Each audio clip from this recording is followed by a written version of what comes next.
Hello, in this video I want to show you how to fix a problem when you want to install some games from a Google Play Store, but you can't seem to find them on POCO F5. And to do this, first let's launch the Google Play Store.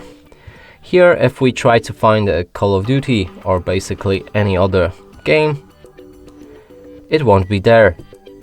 And to fix this, go back to the homepage of Google Play Store, click on your profile picture, head on to your settings, open Family, select Parental Controls, and right here either disable parental controls entirely or go for Apps and Games, enter the PIN code and increase PG to 16. Make sure to save the settings afterwards, and if you try to find the game again, it should be right here available to install. And that's it for this video. Hope you like it. Please consider subscribing to our channel, leave a like and a comment below.